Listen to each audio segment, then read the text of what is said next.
Hello guys, welcome back to our channel. आज मैं लेके आई हूँ एक new topic, rules of tenses.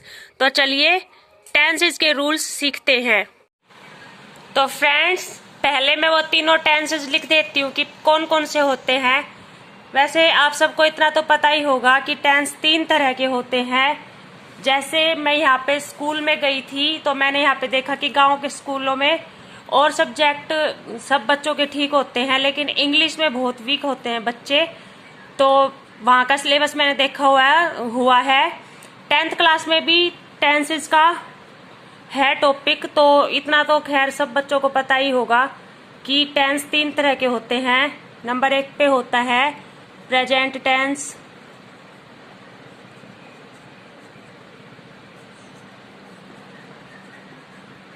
और दूसरा टेंस होता है पास्ट टेंस,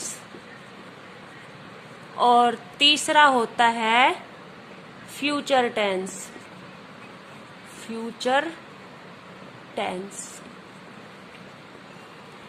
ये देखिए मैंने तीनों टेंस लिख दिए हैं, प्रेजेंट टेंस, पास्ट टेंस और फ्यूचर टेंस।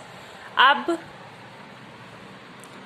ये देखिए मैं इनको 3 पार्ट्स में बांट देती हूँ। देखिए, अब देखिए जो प्रेजेंट टेंस है इसके 4 पार्ट होते हैं। वही 4 पार्ट पास्ट टेंस के भी होते हैं और वही 4 पार्ट फ्यूचर टेंस के भी होते हैं। सबसे पहले हम प्रेजेंट टेंस के देख लेते कौन कौन से होते हैं। तो प्रेजेंट टेंस का पहला पार्ट होता है सिंपल प्रेजेंट टेंस, जिसको हम प्रेजेंट इंडेफिनेट टेंस भी बोल सकते हैं।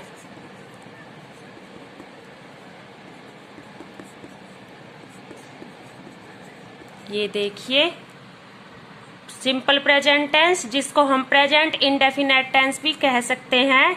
और इसमें दूसरे नंबर का जो पार्ट होता है वो होता है प्रेजेंट कंटिन्यूअस टेंस। थर्ड होता है प्रेजेंट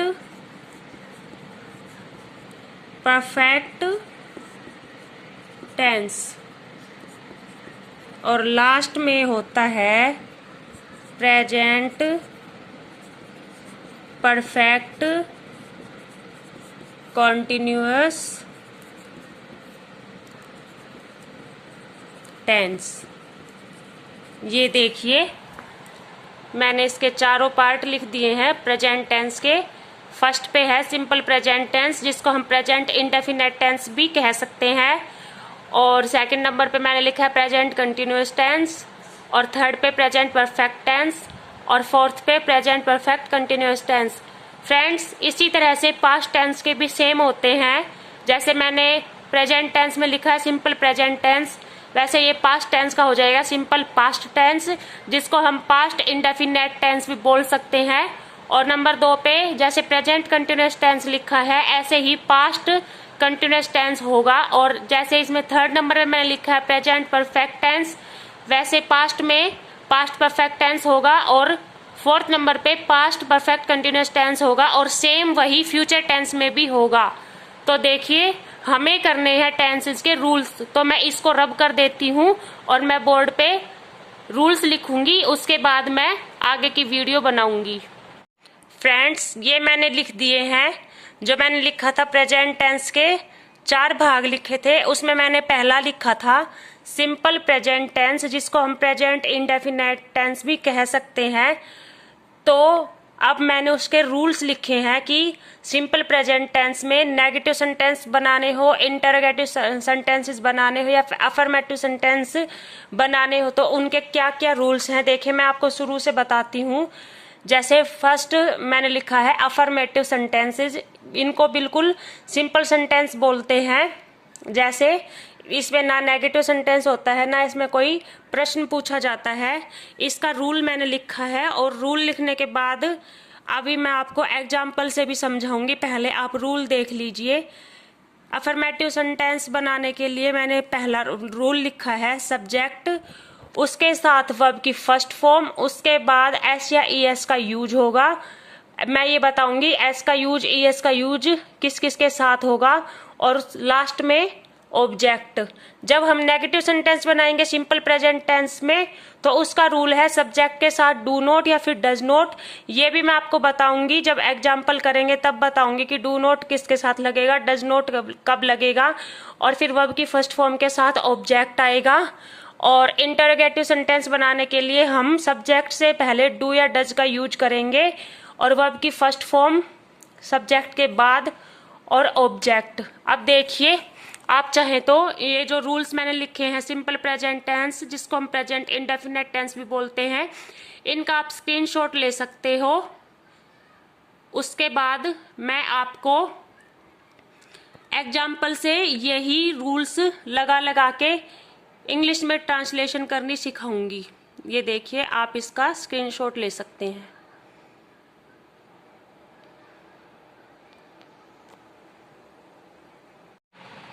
फ्रेंड्स, मैंने जो प्रेजेंट टेंस का फर्स्ट पार्ट लिखा था सिंपल प्रेजेंट टेंस, जिसको हम प्रेजेंट इंडेफिनिट टेंस भी बोल सकते हैं, उसके मैंने रूल्स भी लिखे थे कि अफर्मेटिव सेंटेंस बनाने के लिए कौन कौन से रूल होते हैं, नेगेटिव सेंटेंस बनाने के लिए कौन सा रूल होता है, इंटरोगेटिव सेंटेंस बनाने के लिए क्या रूल होता है। तो देखिए, यहाँ पर मैंने एग्जाम्पल भी लिख के दिखाए हैं। ये रूल तो मैं पहले भी लिख चुकी हूँ, शायद आपने स्क्रीनशॉट भी ले लिया होगा। तो देखिए, वही रूल मैंने फिर से लिखा है क्योंकि मुझे अब की बार एग्जाम्पल लिखकर आपको बताना था। तो मैंने बिल्कुल सिंपल सा, बहुत ही ज़्यादा सिंपल सा लिखा है, मैं रोज मंदिर जाता हूँ। ये मैंने अफर्मेटिव सेंटेंस बनाया है सिंपल प्रेजेंट टेंस के अंदर, मैं रोज मंदिर जाता हूँ। तो देखिए, ये वही रूल है जो मैंने पहले भी लिखा था, सब्जेक्ट के साथ वर्ब की फर्स्ट फॉर्म के साथ एस या ई एस और ऑब्जेक्ट। तो देखिए, इस सेंटेंस को इंग्लिश में ट्रांसलेट करने के लिए हम इसके अकॉर्डिंग सब कुछ रखेंगे, सब्जेक्ट वर्ब ऑब्जेक्ट वगैरह सब कुछ। तो देखिए, एस या ई एस का पहले मैं बता देती हूँ दोस्तों, आई के साथ, यू के साथ, वी के साथ, इन सब के साथ एस या ई एस का यूज नहीं होगा। लेकिन कोई भी थर्ड पर्सन सिंगुलर हो तो वहां पर हम एस या ई एस का यूज करेंगे। जैसे मैं रोज मंदिर जाता हूँ, यहाँ पर एस या ई एस वर्ब के साथ यूज नहीं हुआ, जाने को गो बोलते हैं, मैंने फर्स्ट फॉर्म ही लिखी है वर्ब की। तो देखिए, सब्जेक्ट है ना यहाँ पर रूल में, ये देखिए ये सब्जेक्ट है, तो इसके अकॉर्डिंग मैंने सबसे पहले सब्जेक्ट लिखा है आई, उसके बाद वर्ब की फर्स्ट फॉर्म मैंने लिखी है गो, उसके बाद एस या एस नहीं लगेगा, तो मैंने लिखा है टू टेम्पल डेली। तो देखिए, इस रूल के अकॉर्डिंग ये सेंटेंस बन चुका है। अब नेगेटिव सेंटेंस की बारी, सॉरी, उससे पहले मैंने एक और सेंटेंस लिखा है अफर्मेटिव सेंटेंस में ही एस या ई एस का यूज समझाने के लिए। देखो, यहाँ पर मैंने थर्ड पर्सन सिंगुलर लिखा है कि वह रोज चाय पीती है, यहाँ पर शी का यूज हम करेंगे, तो इसके अकॉर्डिंग ही हम सेंटेंस को बनाएंगे। ये देखिए, सब्जेक्ट हो गया शी, वर्ब हो गया ड्रिंक, और एस या ई एस लगाएंगे, ड्रिंक्स बन जाएगा क्योंकि ये वह है, मतलब थर्ड पर्सन है, सी ड्रिंक्स, और फिर ये एस या ई एस में से ड्रिंक एस लगा के ड्रिंक्स बना दिया, और फिर मैंने लिखा है टी डेली, सी ड्रिंक्स टी डेली। अब बारी है नेगेटिव सेंटेंस की। तो देखिए, मैंने नेगेटिव सेंटेंस भी दो एग्जाम्पल लिखकर समझाया है। सबसे पहले हम रूल देखेंगे, सब्जेक्ट के साथ डू नॉट या डज नॉट, उसके साथ वर्ब की फर्स्ट फॉर्म के साथ ऑब्जेक्ट। तो पहला मैंने लिखा है मैं चाय नहीं पीता हूँ, ये नेगेटिव सेंटेंस बनाया है। तो देखिए, मैंने बताया था कि एस या ई एस किसके साथ लगेगा और किसके साथ नहीं लगेगा। वैसे ही डू नॉट और डज नॉट का यूज भी मैं सबसे पहले वाली वीडियोस में करवा चुकी हूँ। अब देखिए, ये यहाँ पर काम आने वाली चीज है, डज या डू का यूज मैंने पहले भी करवाया हुआ है, तो वो सिंपल प्रेजेंट टेंस में यूज होता है डू और डज का। अब देखिए, यहाँ पर मैंने किया है, डू का यूज किसके साथ होगा, आई के साथ होगा, जो फर्स्ट पर्सन होंगे सबके साथ होगा। यू के साथ भी होगा। अब देखिए आई डू नोट, इसके अकॉर्डिंग रख लीजिए, सब्जेक्ट रख लिया, ये रहा।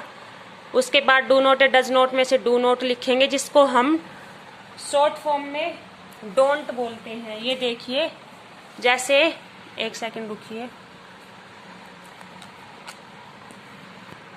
यहाँ पर लिख के दिखाती हूँ। डू नोट को हम शॉर्ट में डोंट कहेंगे और डज नोट को हम डजंट कहेंगे। ये देखिए, इनको हम शॉर्ट में भी लिख या बोल सकते हैं। ये देखिए, मैंने जो सेंटेंस लिखा था मैं चाय नहीं पीता हूँ, वो इस रूल के अकॉर्डिंग मैंने लिखा है I do not drink tea, और ये इसके अकॉर्डिंग सेंटेंस पूरा हो गया। अब मैं बताऊंगी कि डज का यूज, ये देखिए, वह स्कूल नहीं जाता है, यहाँ पर डज का यूज होगा, डू का यूज नहीं होगा। लेकिन यहाँ मैंने ईएस का यूज क्यों नहीं किया, ये तो थर्ड पर्सन सिंगुलर था, ये भी मैं बताऊंगी। वर्ब की फर्स्ट फॉर्म के साथ मैंने एस या ईएस का यूज क्यों नहीं किया, वो इसलिए नहीं किया क्योंकि यहाँ पर डज नोट पहले ही लग चुका है। वर्ब की फर्स्ट फॉर्म आएगी क्योंकि हमने हेल्पिंग वर्ब यहाँ पे लगा दी है।